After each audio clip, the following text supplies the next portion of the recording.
Welcome to Conversations on the Coast, the Bay Area's premier author interview program. The title of our book today, now in paperback because of our friends at Berkeley Books, the title is The Postmistress. It's a novel by Sarah Blake. Welcome aboard. Thank you so much. Sarah has not just written this book, but a couple of others. She was the author of a wonderful book called Grange House, which made a lot of those end-of-the-year, best books of the year things. Mm. And I hope did well. It did very well, yeah. But today our focus is going to be on The Postmistress, which is now in paperback. And though it is set in 1940, 1941, when this country was on the brink of war, The Postmistress is totally relevant. And this is the wonderful thing about the book, the powerful thing about the book. It's totally relevant to our more recent and present history in the kinds of questions it raises. It's an amazing book in that sense. Questions like, how do we cope with the knowledge that there's war going on over there in other far-off parts of the world while we calmly go about our business? That's a today question, isn't it? Mm-hmm. And we all do it. And we all do it, and especially these days when our news is coming at us, almost instantaneously. Yeah, it's you would think that there wouldn't be that distance, and yet still we go about getting our lunch and sitting down and making phone calls to teachers and whatever. And Egypt is going on right now. Yeah, Egypt. Yeah, and I think if you spend more time on what's going on of a violent nature. Mm-hmm. Outside our little world here, I think the next question that comes to mind is, can we escape the war forever? Mm. Can we be sure that war will not touch us? And in the context of this novel, you have the whole run-up to Pearl Harbor. Mm-hmm. You have President Roosevelt and his administration lend-leasing and mm-hmm. building war material. So people kind of felt it was going to happen sooner or later.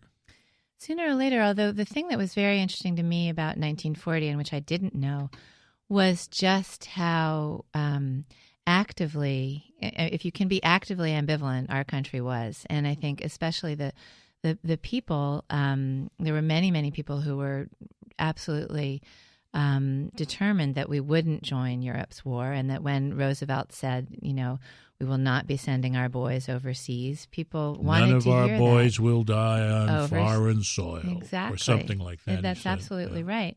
And of course, Lend-Lease was, that was the thing that he was in his other pocket.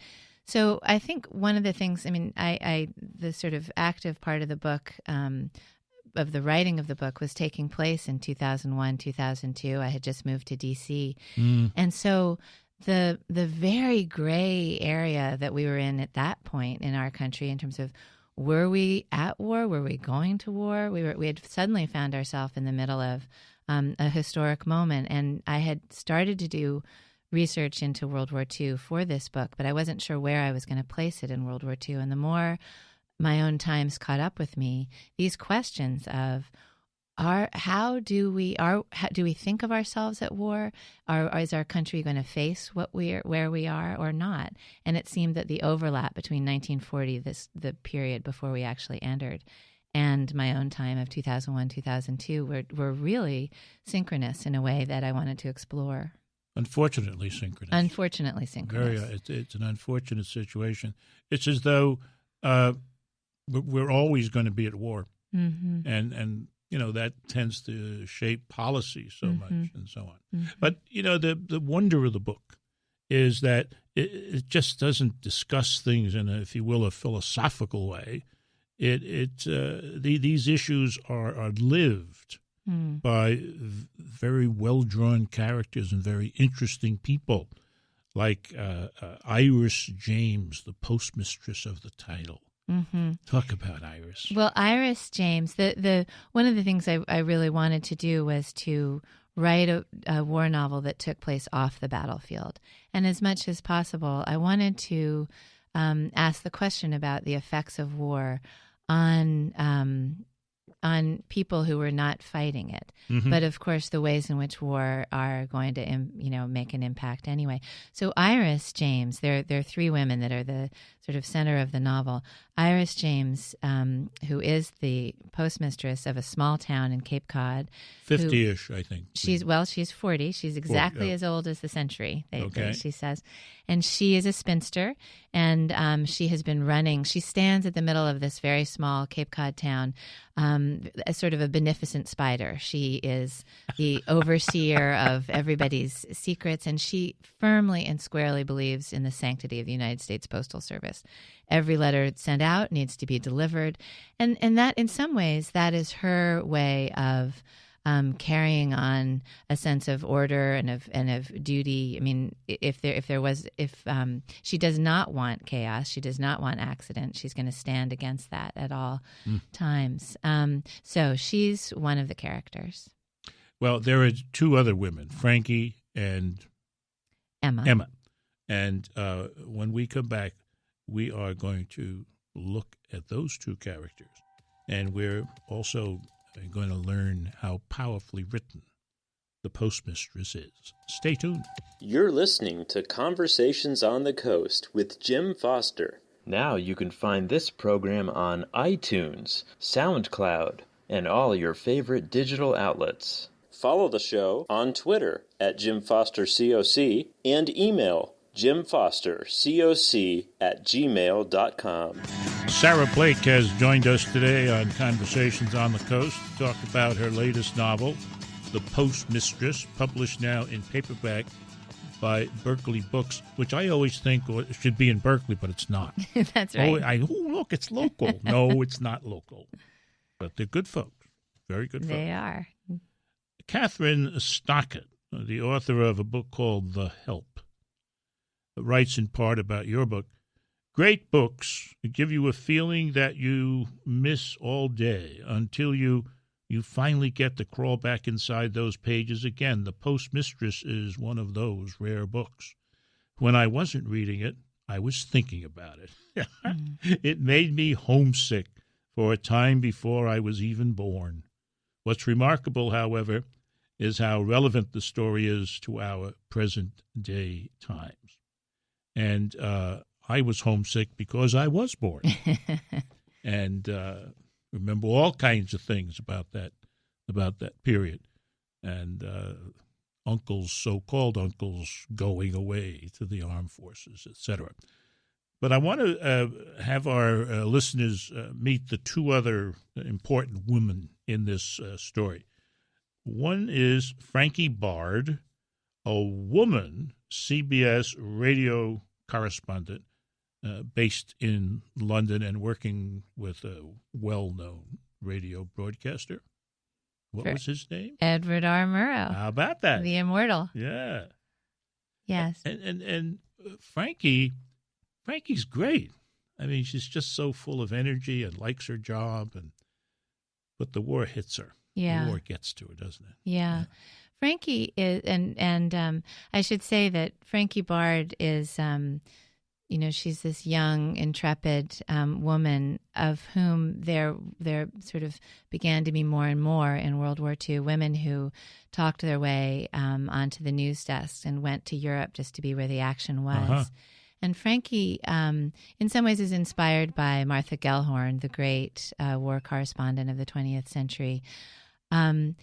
But Frankie's passion for getting the story, and especially for registering the story in small human details, is very much Murrow's approach, MO, and it was his approach. Yep. And one of the things he famously directed his reporters was give the human side of the war, be honest, be neutral, and above all, talk like yourself. Mm-hmm. And I think Frankie tries to embody that. Yeah. And yet Frankie's, the story of the Postmistress is that Frankie comes to a point where she realizes there's a piece of news she cannot deliver. Similarly, for Iris James, the postmaster, she has a letter that she can't deliver. These are the ways in which the war affect both of these two women. Mm-hmm. But Frankie, in the end, the war in Europe, she goes over, after she reports the Blitz, she finds herself in Europe gathering the stories of refugees coming out of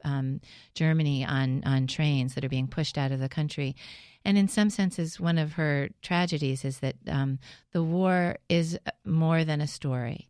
And it's a story she finds she can't tell. In some ways, she can't be neutral anymore, the way that Murrow could. Yeah, and she's definitely, she takes a strange position relative to theoretical journalism. Mm-hmm. All right? I can't find a frame for this situation, so there will be no story in the usual sense. And in her opinion, the story becomes the voices. That's right. The voices of the people that she's following around Europe. And recording, yeah. Not in Europe, sitting at home up in Franklin, Massachusetts, yes. Is one Emma Fitch. And she doesn't have a husband at home. He's gone. Emma Fitch is a newlywed who came into Franklin, and Franklin is the town that Iris is in charge of. And Emma's husband, Will, has gone over to help out in the Blitz. He's a doctor and feels responsible for something that went wrong for him at home, and so signs up to go help out in the Blitz. So Emma is the third of these women, and she is in the position of waiting for news, waiting to hear what's happened. And much of her news comes via radio and via broadcasts. One of the things that Frankie Bard reports on Edward R. Murrow's Air, as I wrote it, is reporting on a boy named Billy. Mm-hmm. It's a pivotal part in the book. Could you read from that area, please? Yes, I would. So this is a section that the book alternates between broadcast and then inside the radio you'll hear both Frankie's broadcast and then her sitting in the studio. Right. The boy had run up the steps of his own smashed house 2 doors down and stopped on the threshold. "Mom?" he called. Frankie's voice broke there on the word Mum, and Murrow, sitting right beside her, put his hand on her arm. She shook her head. "Mum?" he called to his house. He'd come home. "Mum?" he called again with the faith any child calls out to his house, never mind the bombs. His mother would always come down the stairs when he called. Any minute she would come, or come around the corner from the kitchen into the hallway. "Mummy?" Now he was asking. Now he was knowing. From the sidewalk, I heard the shift in the boy's voice, though his small back was still straight in the open doorway. Frankie put both hands on the base of the microphone and closed her eyes, forcing her voice to keep steady, forcing the imaginary ball in her head to stay floating, stay up, to carry the story forward, though tears were sliding through her shut lids. "Billy!" A woman brushed past me on the walkway, and Billy turned around. "Have you got Mum?" "Oh, Billy," the woman said, very softly. And then the boy crumpled in the doorway where he stood, the familiar voice cutting the string that had held him upright.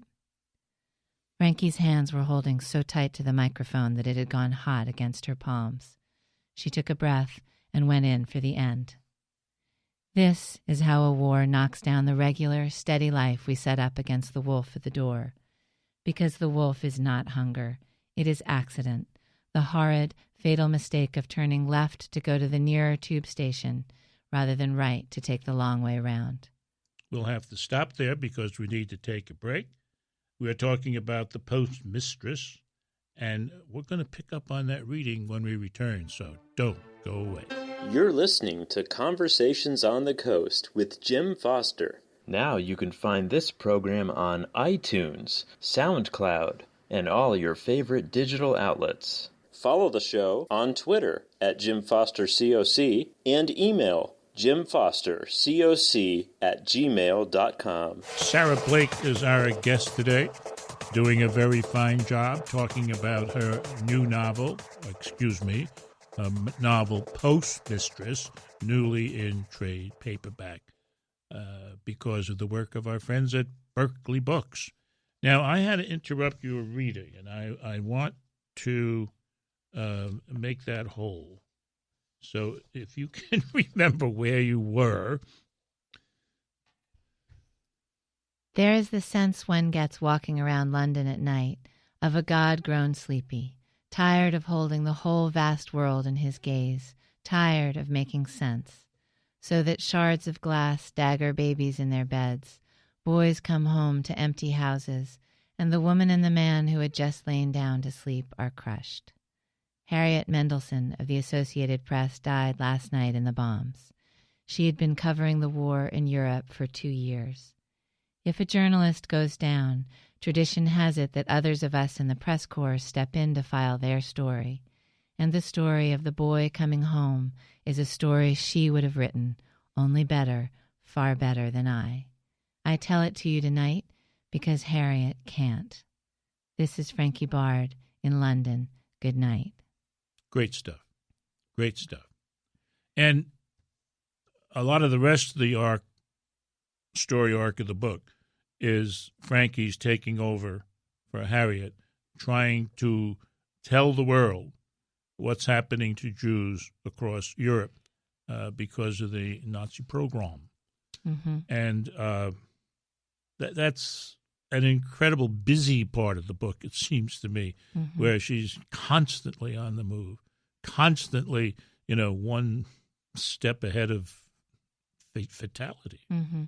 It's amazing.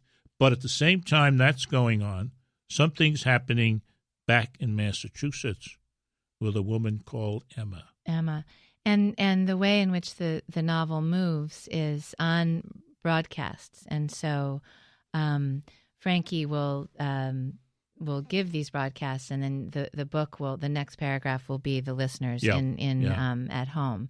So that's a kind of a nervous-making thing for those of us in broadcasting, however humble, to realize that maybe somebody's really listening. Right. Really, and it gives you a sense of responsibility. Well, and I think, too, that sense that the story doesn't end, with just the storyteller, that it takes off on its own. Yeah. In its thing. And in fact, Emma is listening to the broadcast that I just gave, and so right after we hear Frankie say, "This is Frankie Bard in London, good night," in the quiet after the voice stopped, Emma found herself stuck at the sink with a cigarette halfway to her lips, remembering being 5 and standing on the doorstep of her great-aunt's house, staring at the door, waiting to meet them after her parents had died. And it hit Emma for the first time that the voice on the other end of the radio was a woman like herself, only over there. And she wondered what the radio gal had done in the seconds right after the boy had slid to his knees. Yeah. And that's that idea that a war story or a war photograph is carrying on past the borders of it is very much something I wanted to try and capture in this. So Frankie gets an expense account and visas and stuff like that to go to continental Europe mm-hmm. And get the story. Mm-hmm. And one of the things that she takes with her is something I never heard of before, a portable voice recorder, mm-hmm. one of the tools of radio, I wrote down. What? I never heard of this thing.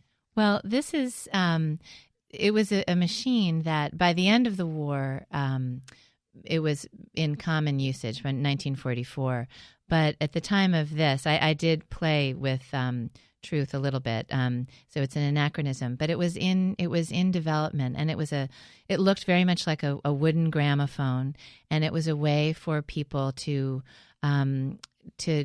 record right away, onto discs, and then to transmit very quickly. Because as you know, the ability to transmit fast and efficiently is the way to get a story quickly across. But one of the World War II was very much this frontier for radio journalism, and for the ability to hear now what is happening, which of course we take for granted. Yeah. So Frankie is carrying it. It was 35 pounds. Yeah, that was the interesting thing. It was very, very heavy, and she's kind of lugging it around and then holding her microphone up and recording onto discs, tiny discs that were the size of probably a 45.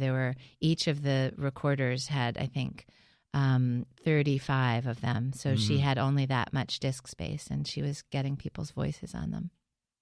And she's running around train to train, and always, it seems to me, getting jammed into compartments, probably with too many people. Yes. With this darn 35-pound. Yes. Wooden case. Yes. But she got them, and she got the voices, and then she could play them and listen to them. At one point, Frankie winds up in the bar at Grand Central Station, telling her print guy from the New York Trib that she's quitting. He can't understand that because she's so good, I guess. And she knows in her heart that she has one more story to share. And off she goes to Franklin, Massachusetts. Mm-hmm. To tell, she's going to tell Emma the story that she has. So she has a bit of news for Emma, but she travels all the way up there. And I think this is where the war really hits her. She finds that she can't give the last story. Whether she tells Emma, how she tells Emma, you're going to have to buy the book to find out. The book is The Postmistress. It's a great novel. The author is Sarah Blake. And this has been Conversations on the Coast, and I'm Jim Foster. Now you can find this program on iTunes, SoundCloud, and all your favorite digital outlets. Follow the show on Twitter at Jim Foster COC and email jimfostercoc@gmail.com.